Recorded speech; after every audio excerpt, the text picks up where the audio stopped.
we're back. So, is this the episode that's finally going to get us canceled? Nah, we can't get canceled. Oh, no? No, we're cancel proof. At least I am. You are? I'm not. You're not? I'm a white male. What does that mean? It means cancel me immediately.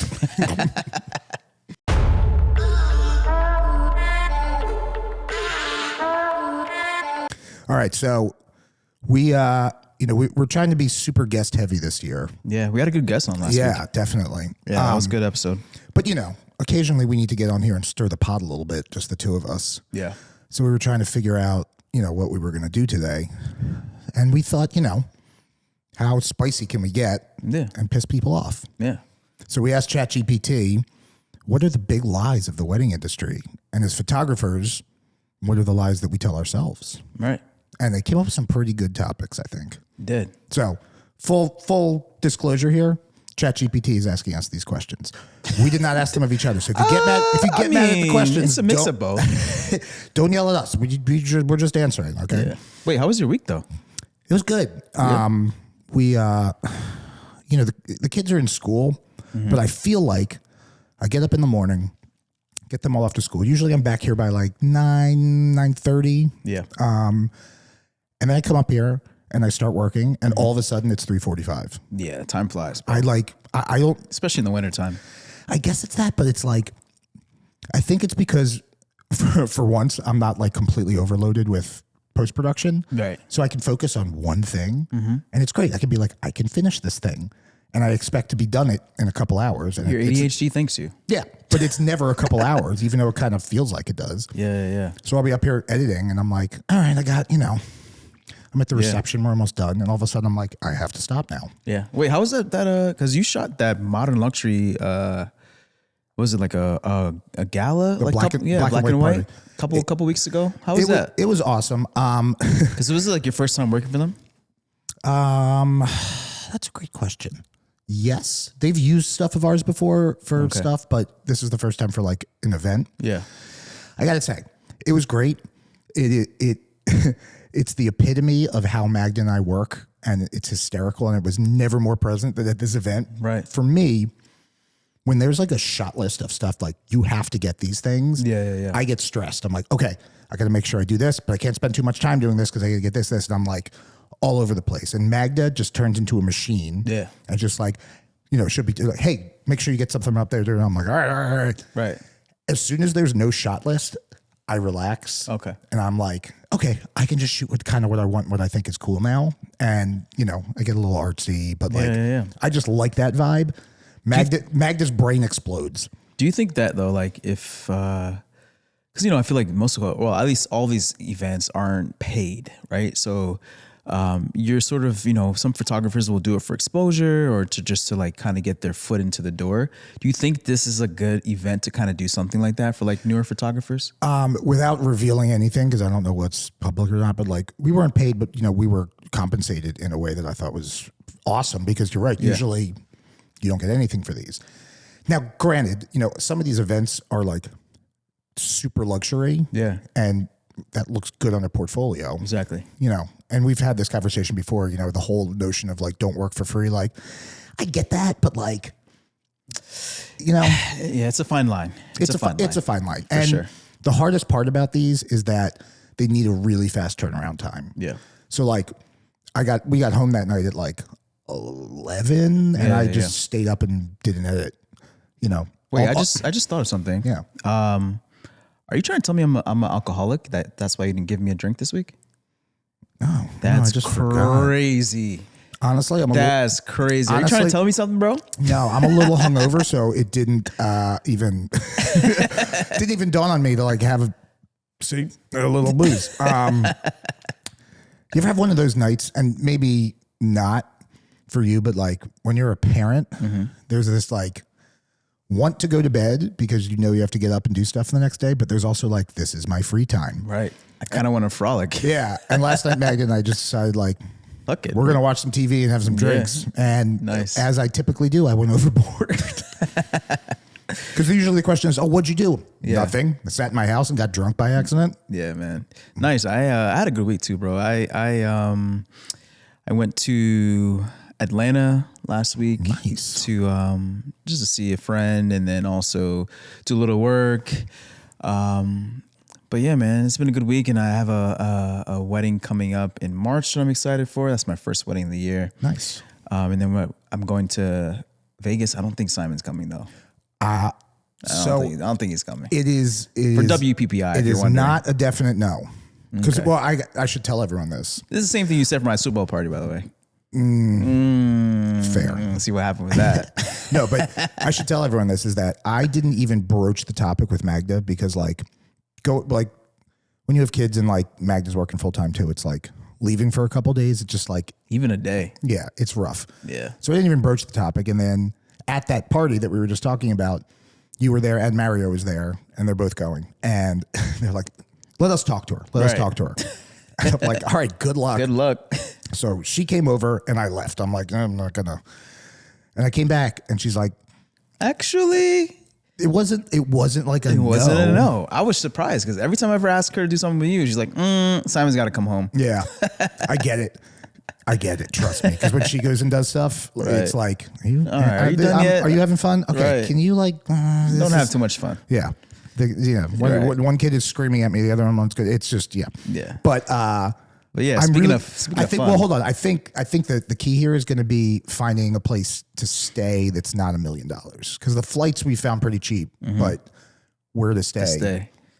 Can you imagine 3 grown men staying in one room? Yeah. Hell no. The problem is, I'm not sleeping next to you in a bed, bro. why not? Fuck no. I need my own bed. I sleep great. I don't, I don't know. I don't snore. I don't roll believe around. that. I gotta ask your wife. Do you snore? I don't snore. You know Mario I'm snores. a Mario. Yeah. Yeah. Oh my god. I've heard 100%. Yeah. Chelsea's told me. But hey, it happens. Yeah. But anyway, this is sort of like a good way to segue into what we're talking about Yes, today. it is. Right. So do you want to do the first? Yeah. So I mean, everyone uses AI. Yeah. And I thought it would be fun to ask AI what are some of the things the wedding industry is lying to us about To us as photographers, but also like in general. yeah. Yeah. So I'm pulling up my phone here. And Yeah, we're gonna be using phones here. Sorry. one of the first things it says, one of the biggest lies is you need to be fully booked to be successful. Now, I think this is a great one because some things that ChatGPT pointed out was that vendors sometimes flex that being fully booked is like the hot shit. It's like Right. they say it because it's like validating. And And what does fully booked even mean? right. You know, it's funny. I love that ChatGPT said this because what is like one of the first things you ask someone, maybe not the first, but like as a wedding photographer and you come into a room with other wedding photographers, what is one of the first things you ask them? What kind of cameras do you shoot on? And if they say bullshit. if they say Nikon, I just walk away. All right. to hate. What's the second thing? How's your season looking? Right. AKA, how many weddings do you have booked? Because I might know how much you charge. Now I kind of know how much money you're making this year. It's that, and it's like I always like to take a gauge because every single year the bookings come in at different times. Especially, it was like steady after COVID for a little bit. Everyone was booking pretty far out, and you and I have talked about this off pod. Like this year has been the first year since before COVID for us where like we're getting late bookings. Yeah. Like really late. And we definitely had like a panic moment where it's just like, it's already, December. Right. And we had this conversation and I counted the amount of weddings. I'm like, I guess we're okay. But it still didn't feel like a lot. Right. And we're still getting a ton of inquiries for 26. Right. Which is good, but also like, I can't plan anything. Right. Like It's hard to plan like trips or like stuff with the kids. My band is like been getting offered a ton of shows, which I really want to do, but it's hard because there's 4 other people in the band. They're like, "Could you play the show?" I'm like, "Maybe." Yeah. But it's just interesting, right? Because I can't talk, guys, today. ChatGPT said, it's that we flex. It's definitely true. It's 100% true. There's one specific photographer I'm thinking of, and many of you listening to this might know who I'm talking about. But it's someone who books more weddings than I've ever seen a photographer attempt. And whenever that person posts about how many weddings they're doing, they always get pushback or feedback like, why are you doing that? Right. And like my first thought is like, that's not a flex. Like that sounds awful. Like it's funny because, you know, with this prompt that I asked chat, another thing it said was, would you rather shoot 15 weddings at $12,000 or 40 weddings at $4,000 a piece? And you know what my honest answer to that is? Probably 40. Yeah. And here's why. Why? Because my answer was different before COVID. Okay. Granted, we're not expecting, hopefully, not anything like that. But like, think about these super high-end luxury photographers who are shooting 10 weddings a year. You know, we were fortunate enough that I think we were supposed to shoot like 32 that year. This was a while ago. I think only 2 of them ended up having to find another photographer. We were able to reschedule all of them. I mean, granted, we shot 76 weddings in 21, which was, I don't recommend. But think about those photographers. Like, we lost 2 weddings and lost, you know, I guess at the time, probably like $12K maybe. But think about the photographers who were charging $40K, like those big high end, like you lose 2 weddings. Like, it's a large chunk of your income. Sure. But I mean, it's not going to be common though, right? That you would lose a wedding you already signed a contract for. No, but it's, you know, but I mean, because I personally would rather the 15 weddings because I love the flexibility of my life. I do. And I think, You know what I'm saying? my answer would be somewhere in between those 2 numbers. In between. Okay. Like for me, I think like 20 is like the ideal. Okay. So like 20 weddings at like 8K. Yeah, more than that, but so you're back at 40. Yeah, I get 4. it. I enjoy having time to really spend time making every wedding as perfect as humanly possible. And when you get up to those higher numbers, like in 2021, like, I'm not saying we were putting out subpar products, but like it was like a rush to finish stuff. And Right. I felt bad that I couldn't spend as much time as I wanted to. And like, granted, you know, we have similar couples that we get a lot. And everyone was so understanding that year, obviously. Sure. Because there were times where Magda and I had to split up, you know, which doesn't ever happen. But I think for me, I want the stability and the, I guess sort of the security of having enough weddings that if something happens for some reason, we're not completely fucked. But also, I like being able to prepare better. So at the end of the day, I agree with chat. Like, you don't need to be fully booked to be successful. But that's the other problem. Like, what is fully booked? Like, is because people are saying, like, you know, our chat's saying at least that being busy doesn't always mean being profitable. Like, you don't know. Like, some people, they like to flex that, like, yeah, I'm so busy, but like, are you actually making money? Or, you know, some people are booked and like just barely making it. You know what I mean? Honestly, for me, being successful is being, you know, having a profitable business and not being busy. Exactly. You have never heard me say I'm busy with being a good thing. Exactly. You know, busy for me means I'm stressed, probably. Right. So another lie that chat kind of said here, which was, you know, something I also thought was interesting. So it said another lie that the wedding industry is telling us is, if you're talented, you're going to make it.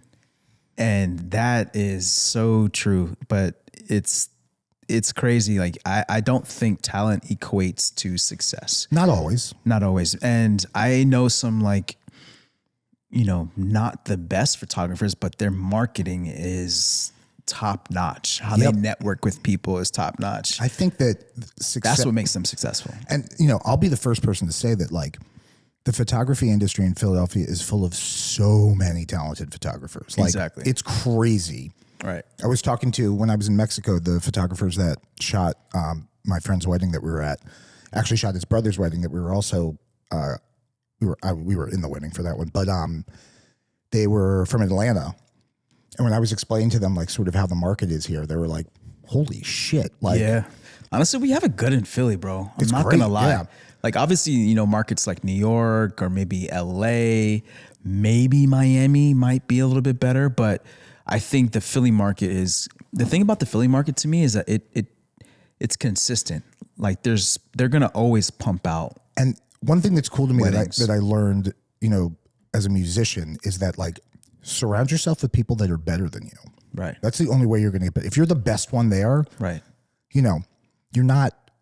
You're not pushing yourself. Yeah. Because it's just like, yeah, I'm good. But when Exactly. you're around, like in our market, like, photographers like you, a bunch of other ones, I'll see stuff that they post and I'm like, shit, I got to set my game up. Right. And I think that is really a good thing.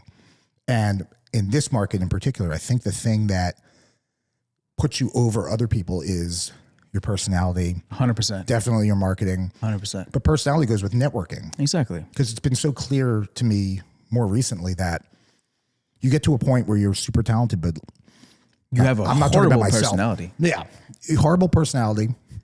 You think you know what you're talking about? Yeah. And that person starts losing jobs. But Right. like, it's if you have a good personality and you're good at networking, that's how you're meeting planners. Your networking is not getting you clients. Like No. you're not meeting No, these no, wedding no. couples, but it's It's getting showing like you as a person and yeah. helping to build relationships. And I think that's super important. So when you say Exactly. talent will get you everywhere, I'm thinking about those people complaining on Facebook, like, Right.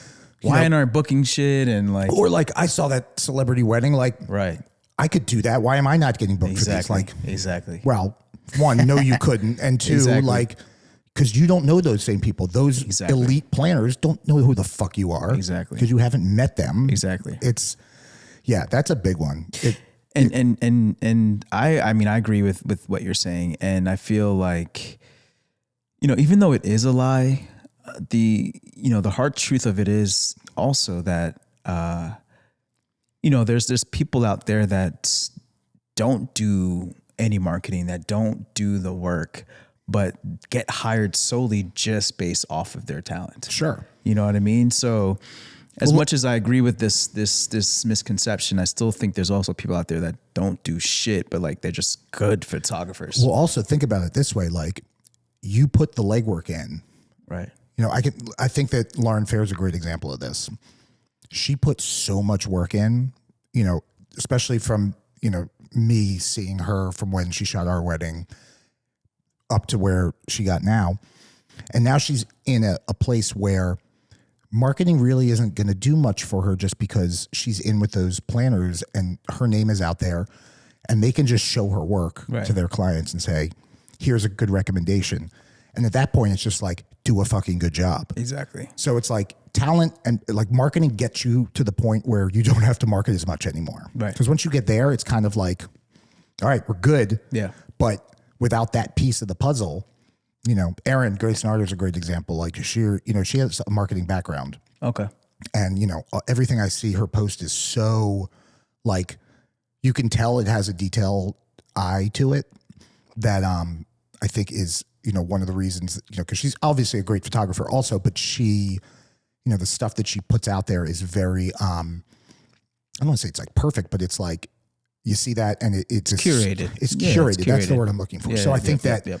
that's a huge piece of the puzzle until it doesn't need to be anymore. Exactly. And speaking of puzzles and good things like that, right? Another lie that ChatGPT said to me, which I thought was very, very interesting and also very accurate. You don't need the latest gear to be successful. Which I'm not gonna lie, at the beginning of my career, I fell into that trap. Like, I'm just thinking, well, why aren't my photos so sharp, or why aren't my photos in focus, or why can't my lights look like this? I need to buy whatever he's buying, and that will make my photos so much better. And you know me, we could do a whole episode where I just talk about gear because I am a total gearhead. But if you look at like the stuff I actually use to make money, Yeah. it hasn't really changed that much over the years. Bro, ChatGPT said, your problem isn't your camera, it's just you. Yeah. A great photographer can make a good image with any camera. Right. And like couples don't care about your gear. No. Bro. And for me, this is a whole nother topic, but it's sort of like the stuff that I use to make money is usually very different than the stuff I use to have fun. Yeah. sometimes that crosses over. I think that, the whole concept of gear doesn't matter. It matters to a point, but also like I've used pieces of gear and I still do that make me more creative because of how they work. Right. But like the cameras that I use 2 cameras when we're outside, we're doing all that stuff, which is the GFX 102, which granted is a very nice camera. And the Q3, which is also a very nice camera. Literally and they are $20,000 setup. And they are amazing cameras. And I like them because of using them. Because you like how they make you feel, right? Like the colors look good. And like it's a feeling kind of thing. Yeah. Right. And you're also paying for like convenience. Sure. I love the colors that come out of there. It makes my post-production easier. Right. But the big issue with them, and I posted this on Threads the other day and got way more responses to it than I was expecting. As soon as I need to use flash, Sony's are coming out. Exactly. Because when you're running around and lighting is changing, I use TTL a lot. Right. And the TTL systems on those 2 cameras are horrible. Right. I mean, and Sony has some of the best autofocus systems in the game. Especially when it gets dark. I mean? So it's like, use what you love. Exactly. But know when you need to use something else. And, I have friends that every time a new camera comes out, immediate upgrade. Yeah. And we used to do that a little bit when we were on Canon, but we bought our Sonys when we switched over, and I haven't even thought about changing those because I'm like, these are great. They work. They're pretty beat up now. Right. They've all fallen off of these tripods at least 3 times. But it's... And it's funny you just mentioned how you basically say yes to all these new upgrades, which kind of plays into the next prompt from chat, which was another lie that is a misconception essentially in the industry is that you have to say yes to everything early on. We just talked about this. I know, we just talked about this. I am at the point currently where I am just like, I'm not taking on any new work because it's just too much, bro. You're going to get burnt out and then you're going to hate it. And then it plays into your family life and your personal life. And but it's so hard too, as someone who does this. I've said this before. If I wasn't doing this for a living, I'd still be doing it for fun. Yeah. I love it. Yeah. So when I get an offer for a job that I'm like, that would be so much fun. Yeah. I have to remind myself of like, that's going to be fun, but think about everything else, which is post-production. That's my biggest problem. Like I will do this shoot and I'll get back. I'm like, fuck, like this isn't just, edit 30 deliverables. This is, we need to composite this. We need to like the studio stuff. And I'm always like, this is what I want to do. This is great. Let's do it. And then I get back home. I'm like, no. It's such a fine line too, between like wanting to do something because it's going to help your creativity versus wanting to do something just because you want to get paid, right? So it's funny, chat also mentioned how in this lie, there's a little few, subsections, which is not every client is going to be a good fit. So like, it's okay to like turn down a client just because, you just want to make money, but like sometimes it's not going to be a good fit. Thankfully, or not thankfully, because we probably screwed ourselves over at the beginning a little bit. When we started doing this, we had no intention of making this full time. This was literally, we enjoy this. We did that only because like the question we would ask ourselves when we met a client, because like we were charging, compared to what everyone's charging now, it's like nothing. And it was one of those things where it was like, is this going to be fun or is this going to be a headache? Exactly. And it was an easy, and like, granted, I've said this before on the pod too. It's like, we're at the point now that like the people find us usually are our people, and the planners that we work with know who our people are. Right. But at the time we turned a lot of people away. Yeah. Because we were nice about it. We would say like, hey, I don't think we're the best fit. Exactly. But thankfully, I think that's one of the really important things for young photographers to learn as soon as possible, because you will hate doing this if you work with the wrong people. And also like, to that point, not every venue also is a good fit. Like if it's not going to elevate your brand, maybe, you could still take it and never post about this wedding. But, we've all been to wedding venues where we're just like, oh my God, I would never come back here again. You know what the worst thing, but we still do. You know what the worst thing ever is? What? Not the worst thing ever, but I'm thinking of a wedding we did recently. It's like every part of the wedding is amazing, and you get incredible portraits. You have amazing light. The ceremony is stunning. And then you get to the reception, and it's just like, fuck. How did we end up here? It's not like, you know, those things. You won't name names. No, but those things, no, I won't. But I think that, you know, because I'm always, you know, looking for weddings to publish. You know, I think that's something that's worth doing. You know, the couple likes it, and it's just, I enjoy it. You know, I like seeing my stuff in print. But when you're publishing a wedding, you know, a lot of brides think like there's so many nice portraits of me, and I want to be like, they're not going to put any pictures of you in this. And if they do, it'll be one. Like, it's all the details. That's all it is. And if not every part of the day has nice details, so it's like everything's great, and you walk into that reception space, you're like, oh, fuck. Like this again, like the uplighting, like let's stop with this, please. Yeah, man. It's funny because, you know, I recently talked to another photographer, and I told her, I said, hey, like I'm doing like a fun little creative session just to like feed into my creative outlet. Is that the one you just posted? Yeah. That was baller, dude. Yeah, I meant to tell you. That was sick. Yeah, it was a good time.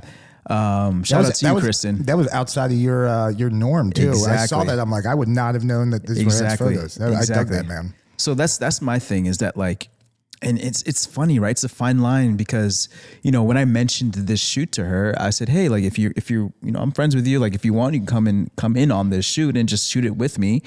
And she explicitly told me, like, this is just something that won't make me money. Like, this is not going to be something I post on my Instagram to make you know, clients find me. And in my head, I took it like in a different approach. I took it as, this is now an opportunity for me to try new things, new like techniques. And, you know, I did some cool stuff where I blended a bunch of like lights together, like colors, and like I did some reds and blues and like some warm colors, and it came out so dope.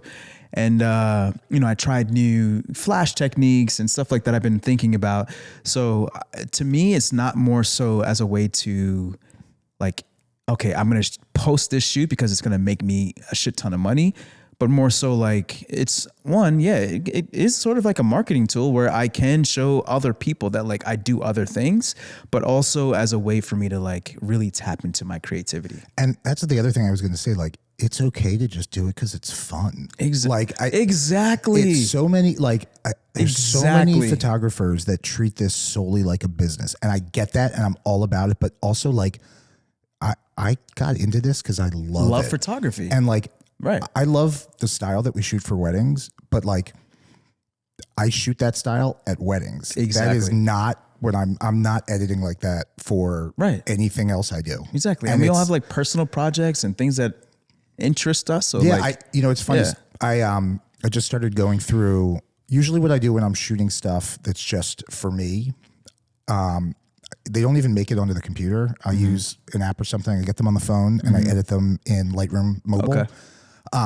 Because usually those are just going to social. If I want to print them, which I do a lot, you know, then I'll do it on the desktop. But I recently started going through my whole catalog because they're not organized. They're just in date order.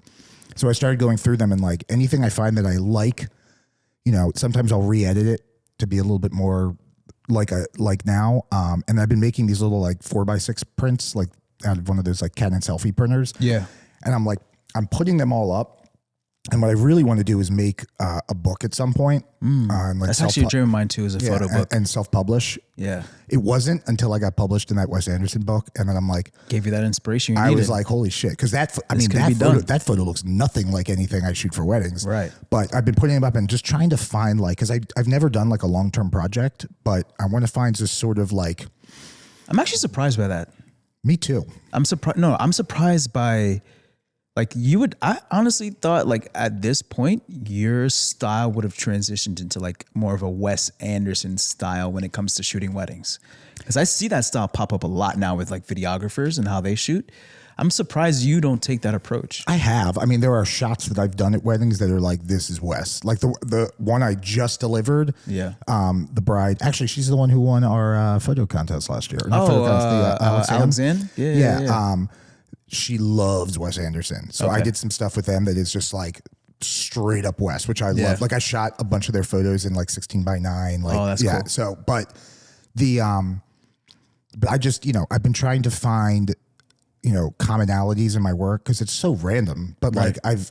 there are photos that I found that work really well together that are not, they have nothing to do with each other. So I might just end up self-publishing something it might even like not have a title. It's just like, here's some work I love. I don't know. I haven't figured it out yet. But Okay. printing the stuff and seeing what I've shot for Exactly. fun that's Exactly. not making me money, I think has made me a better photographer. Absolutely. And I just feel like a lot of photographers, I mean, they're so basically into the culture of just, I just want to make money, but they forget about, at least for me, I feel like they forget, the actual reason they even started their business because of their love for photography. So if you lose that love, then I feel like, I mean, what's the point? And it's funny too, because doing it with friends, like the couple times we've shot together, like I'm not one of those people usually at weddings during portrait sessions who like, it will like the planner starts getting pissed off because we're shooting too long. I'm like, okay, Right. time's up. Go. Put us together. Right. We were just like, we would have kept shooting for a Exactly. long time. Yeah. And speaking of friends, I think I wanted to hit this topic really badly. Wait, I have one more lie. Can I tell it? So do I. Oh, you do? Yeah. The industry is all supportive. That was my lie. Let's talk about this. Let's unpack this. This is the section that's going to get me canceled. Nah, I don't think it'll get you canceled. We'll see how this goes. So, But, go ahead. I mean, I feel like people in the industry, like when they see you, they're just like all excited to see you and, oh, this is my guy, this and that. But like behind closed doors, Yeah. are these people actually your friends? And I don't know. I feel like a lot of it is like just a facade, Because I'll be honest, I've gone to lunch recently with a few of my friends that are in the industry, and they'll ask me questions about like WIPA or other networking events and things like that. And to be straightforward, they have told me, they're like, wait, don't you know this person? I'm like, yeah. And they were like, what's so funny? I saw this person, at gala, and they acted like they didn't even know who I was. And I saw them at like, another event, and they were all la-di-da-di with me. But then when they come around other people that they know, they act like they don't know who I am. It's become clear to me recently that there are a lot of people in this industry that will love you to your face. Exactly. And when the opportunity presents itself to step on you to get to the next phase, they're they gonna do it. absolutely will. Oh, And absolutely. your friendship is not as important as them surrounding themselves with people that they feel are elevated Right. in the industry. Right. And it sucks, man. Now, fortunately, I think that the people in the industry that I consider actual friends, like let's go hang, Right. like I made good decisions in that department. But there are people who, I've become really friendly with at like events and stuff that, I not going to lie, like I keep everything close to my chest with them. It's like, Right. we can totally be friends at these things, but like, and this is the first year I've like felt like I had to like gatekeep stuff that I'm doing. Interesting. And So you're falling into this lie. no, it's not. I'm kidding. Yeah, it's not. It's a subtle gatekeeping. Well, gatekeeping, I mean, is in like, Magda and I have a big thing we're working on right now, and I haven't told anybody. Well, that's not gatekeeping then, right? What do you think gatekeeping is? To me, gatekeeping is I just found the most incredible location for an engagement session, and I refuse to share it with anyone. I'm gatekeeping. Yeah, I mean, that's sort of Because what I'm like talking about. your next business venture is your business, right? Like that's your Right. I mean, thing. let me rephrase that. The people that we need to know about this, we've told, but it's sort of like in the past, I would have been so excited. I would have just told everybody, be like, hey, we're doing this. We're super excited. And I'm just like, you're going to pretend to be happy for me right now in the back of your mind, and you're going to find some way to hate on it. Or they might steal your idea. It would be difficult. But no, I agree with you. A lot of like fake emotions and I've become just distrustful recently. Yeah. And I hate that because I've never been that way. I've always been, Mario and I had this conversation, like super trusting of people and just like blah, blah, blah. And, you know, thank God I married a woman who is the opposite of that, you know, but it's just like, it's a bummer to me, dude. Cause I've always, you know, gone out there with, you know, rose colored glasses with everybody. And I just bought a pair of rose colored glasses, by the way. I liked all your colors. So I don't think they're not the same ones you have. Don't worry. But it's just like, I've always been really good at reading people. At least that's what I've told myself. And I guess I've just met a lot of people who are also really good at putting on a facade. Oh, 100%. And it bums me out. It bums me out, man. There's like people that I'm just like, I'm not going to associate with you because I don't fucking trust you. Oh, 100%. Like people that are just like, you're telling me this to stir the fucking pot. And I'm not about that. So exactly, I could keep going, but if I do, I'm going to start accidentally naming names. And I don't spend too much time editing, so I might miss one. I thought I'd get him on that one. Yeah, but I don't know. I read that. That was the prompt that we were talking about. I'm like, yes, we have to do this episode because man. What about you? Have you you've always sort of been that way? I feel how I am. It takes a lot for me to trust someone, and I can see through a lot of people's bullshit. Yeah. And, you know, like I mentioned in the very, first season where, in the beginning of my career, I would reach out to people on Instagram and try to have them, or shadow for them or try to truly get some insight. And then they would be all la-di-da-di on Instagram, but then you meet them in real life. They just truly act like they don't know who you are. Yeah. Don't meet your heroes. Exactly. So anyway, man. Also, but I thought this was cool. Yeah, but I also want to say but how the fuck did ChatGPT know this? That's what I want to know. You talk to it a lot. I do. I do. But in the grand scheme of things, all of these people that you meet at these networking events, they don't owe you they don't owe you shit. Nah, they don't. Exactly. That's the other side to it. They don't owe you anything, but at the same time, my problem. Don't be fake. Well, right. That's the thing. It's we're here to all connect and help each other out and blah, blah, blah. And I think there are a lot of people that are doing great stuff and really want that. And then I think there are people who really pretend hard for that so that they can forward their careers and get to the next level or whatever it is. And I'm just I am so over that. I am 41 years old. That's how old I actually am.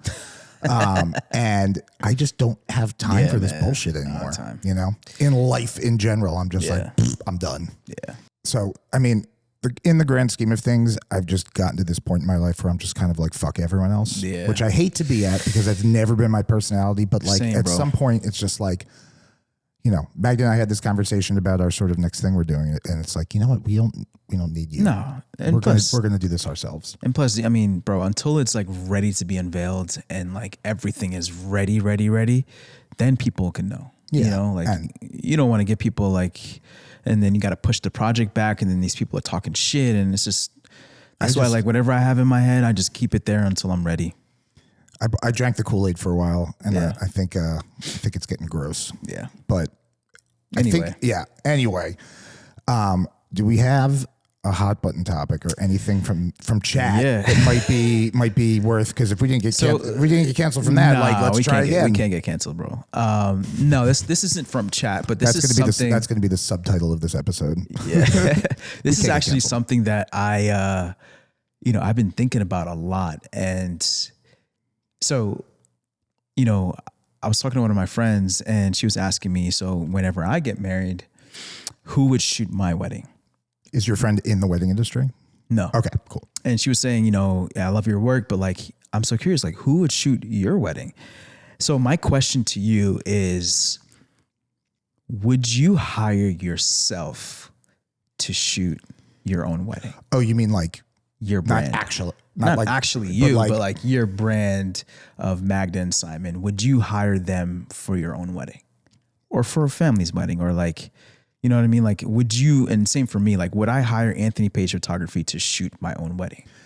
So that's a hard question to answer because yes, I stand by our work. I love our work, and everything that we do, is part of things that we love about weddings. But would you want your wedding to look like the way you edit your photos? Yeah.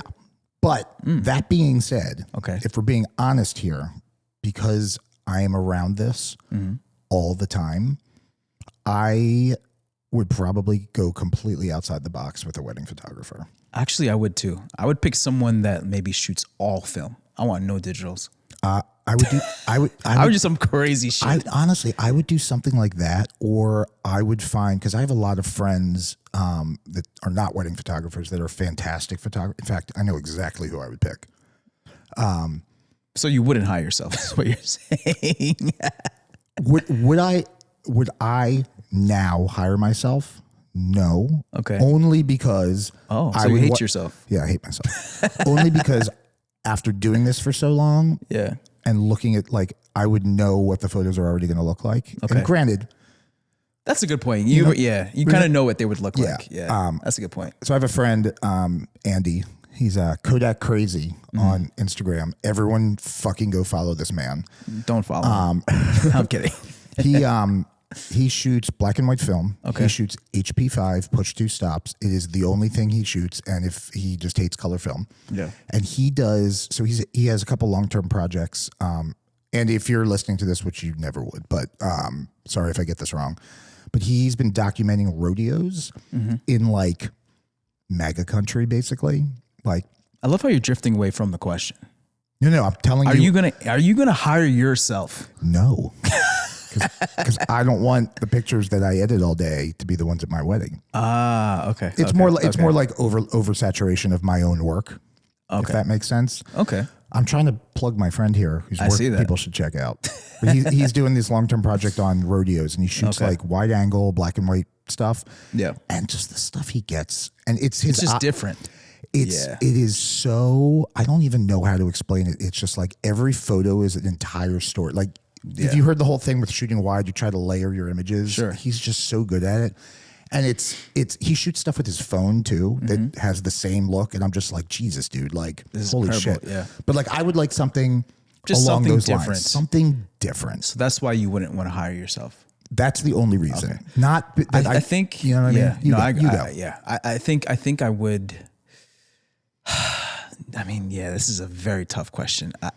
Thank God Maggie and I weren't in the industry when we got married, because we've had this conversation all the time. Like, how would we fucking pick who we hired? Like, well, I'll be honest. I'll answer this at least. I mean, I know who I would hire to shoot my wedding, but would I hire myself or my brand? Would you hire your work? Yeah, my work. Yes and no. Like, I would want pieces of my work in the other photographer. That's a good point. Like, I think the biggest thing for me that at least is my selling point is my energy on a wedding day. Like, I literally just had a wedding planner reach out to me, and she was like, I'm sending you this because I need your type of energy. And she already knows what my work's like, but she's like, I need that type of energy for the wedding day for this particular couple. Those are my favorite inquiries from planners. Exactly. It's like you get that in the same way that we get, like, these are definitely your people. Right. Which means we're going to have a fun time, you know? So that's like what I would want in the other photographer, but then also obviously their style too. But to be honest, one of my favorite photographers, and I think she knows this, I've told her this before, is Janelle. Oh yeah. I absolutely love her work. So if I could have Janelle shoot my wedding with my type of personality and my like swag a little bit, whoever that person is, that would be to me the perfect combination. All right. Hire Janelle. I'll second shoot, but I won't actually shoot. I'll just walk around with your boombox. Yep. All right. Get the vibes going. But I would want you to be at the wedding. I was just going to say, also be a guest. I don't you know be how at the wedding. I'll walk around with the boombox and drink and for me and hold your drink. Right. And then, I'll be like an assistant. It'll be great. Right. All right. Last question for you. Who is the most fake person in the wedding industry? That's all the time we have, guys. Don't answer that. And on that note, wait, play the drums again, please. Do it. All right. We'll see you guys next week. Don't forget to follow, like, and subscribe, and peace.